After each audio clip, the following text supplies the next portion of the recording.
നമസ്കാരം, cheers Dixon ടോക്സിലേക്ക് സ്വാഗതം. ഞാനിന്ന് വന്നിട്ടുള്ളത് ഒരു ചെറിയൊരു ടോപ്പിക് ആയിട്ടാണ് ഞാനിന്ന് വന്നിട്ടുള്ളത്. നമ്മൾ മടി എങ്ങനെ മാറ്റിയെടുക്കുക എന്നുള്ളത്. നമ്മളെല്ലാവരും വലിയ മടിയന്മാരാണ് അല്ലെ? ഓരോ ദിവസവും ഓരോ കാര്യങ്ങൾ ചെയ്യാന്നൊക്കെ തലേദിവസം നമ്മൾ വിചാരിക്കും, പിന്നെ അത് നമ്മൾ വിട്ടുകളയും. അപ്പോൾ നാളത്തേക്ക് ചെയ്യാമെന്ന് പറഞ്ഞിട്ട് നമ്മൾ അപ്പുറത്തേക്ക് മാറ്റി വെക്കും. ഒരു യാഥാർത്ഥ്യം എന്താണെന്ന് വെച്ച് കഴിഞ്ഞാൽ നമ്മൾക്ക് ഇന്ന് മാത്രമേ ഉള്ളൂ, കഴിഞ്ഞതുമില്ല, ഇനിയുള്ളത് ഉണ്ടാവുമെന്ന് അറിയില്ല. നമ്മൾക്ക് ഈ നിമിഷം മാത്രമേ ഉള്ളൂ. അപ്പൊ ഈ നിമിഷം നമ്മൾ എന്ത് ചെയ്താലാണ് നമ്മളുടെ ഫ്യൂച്ചർ ഉണ്ടാവുന്നത്, ഭാവി ഉണ്ടാവുന്നത് എന്നുള്ളത് ഈ നിമിഷം നമ്മൾ ചെയ്യുന്നതിന് ബേസ് ചെയ്തിട്ടുള്ളതാണ്. അതാണ് ഏറ്റവും വലിയൊരു യാഥാർത്ഥ്യം. അപ്പൊ നമ്മൾ ഡെഫിനറ്റ് ആയിട്ട് നമ്മൾ ഈ മടീനെ ഒന്ന് ഓവർകം ചെയ്തേ പറ്റൂ, അതിനൊന്ന് മറികടന്നേ പറ്റൂ. എന്നാലല്ലേ നല്ലൊരു ഭാവി ഉണ്ടാവുള്ളൂ. ഇതെല്ലാവരുടെയും പ്രശ്നമാണ്, എല്ലാവരിലും മടിയുള്ളതാണ്.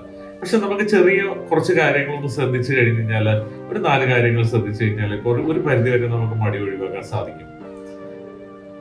അത് ഫസ്റ്റ് വേണ്ടത് നമ്മളുടെ ഗോളില്, നമ്മളുടെ ലക്ഷ്യം, ആ ലക്ഷ്യത്തിലേക്കുള്ള ഒരു ക്ലാരിറ്റിയാണ് വേണ്ടത്.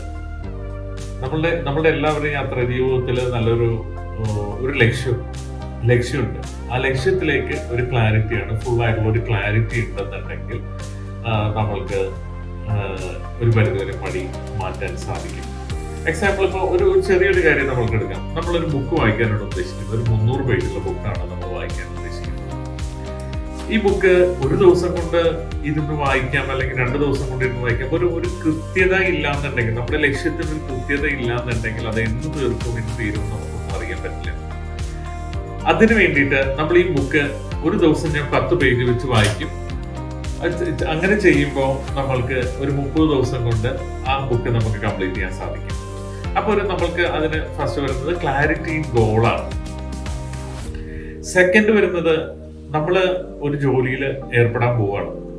ആ ജോലി ചെയ്തില്ല എന്നുണ്ടെങ്കിൽ നമ്മൾക്ക് ഉണ്ടാവുന്ന പ്രത്യാഘാതങ്ങൾ എന്തൊക്കെയാണ്. അതായത് തിങ്ക് അബൌട്ട് ദ കോൺസിക്വൻസസ്. അതിന്റെ കോൺസിക്വൻസസിനെ കുറിച്ച് ചിന്തിച്ചു കഴിഞ്ഞാൽ, അത് ചെയ്തില്ല എന്നുണ്ടെങ്കിൽ നമ്മൾക്ക് ഉണ്ടാവുന്ന, നമ്മുടെ ജീവിതത്തിൽ ഉണ്ടാവുന്ന, അല്ലെങ്കിൽ ബാക്കി ഉള്ളവർക്ക് ഉണ്ടാവുന്ന, നമ്മുടെ സൊസൈറ്റിക്ക് ഉണ്ടാവുന്ന ബുദ്ധിമുട്ടുകളെ കുറിച്ചിട്ട് നമ്മൾ ഒന്ന് ആലോചിക്കുക. അതേപോലെ തന്നെയാണ് നമ്മൾ നേരെ തിരിച്ചും, അതായത് അത് ചെയ്തു കഴിഞ്ഞാൽ ഉണ്ടാവുന്ന ബെനിഫിറ്റ്സ് എന്തൊക്കെയാണ്.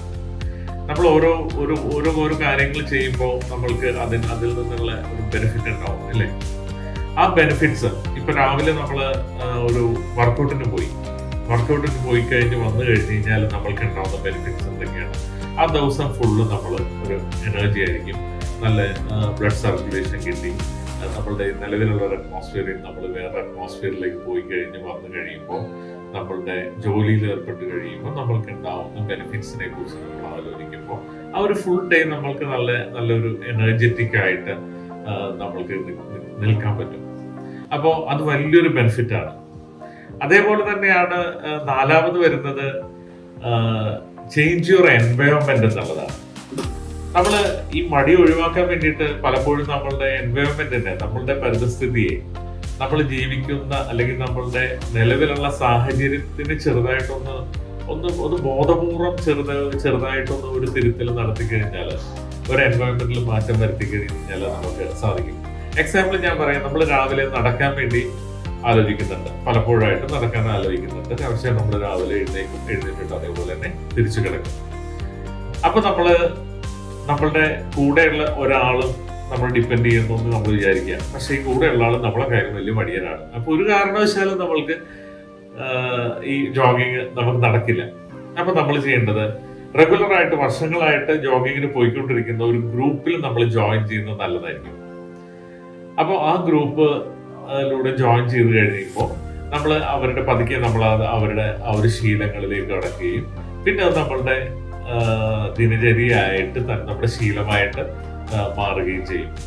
അപ്പോൾ ഇത് സിമ്പിളായിട്ട് ചെയ്യാവുന്ന കാര്യങ്ങളാണ്. ഫസ്റ്റ് വേണ്ടത് നമ്മുടെ ക്ലാരിറ്റി ഇൻ ഗോളാണ് വേണ്ടത്. 2ാമത് വന്നിട്ട് തിങ്ക് അബൌട്ട് ദ കോൺസിക്വൻസസ്. എന്തൊക്കെ പ്രശ്നങ്ങളാണ് അല്ലെങ്കിൽ എന്തൊക്കെ പ്രോബ്ലംസ് ആണ് അതുകൊണ്ട് ക്രിയേറ്റ് ചെയ്യാൻ പോകുന്നത് നമ്മളത് ചെയ്തില്ല എന്നുണ്ടെങ്കിൽ.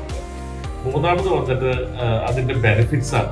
Thinking about the benefits. നമ്മളത് ചെയ്ത് കഴിഞ്ഞാൽ ഉണ്ടാവുന്ന ബെനിഫിറ്റ്സിൽ അതിൽ കിട്ടുന്ന എൻജോയ്മെന്റിൽ കൂടെയാണ്.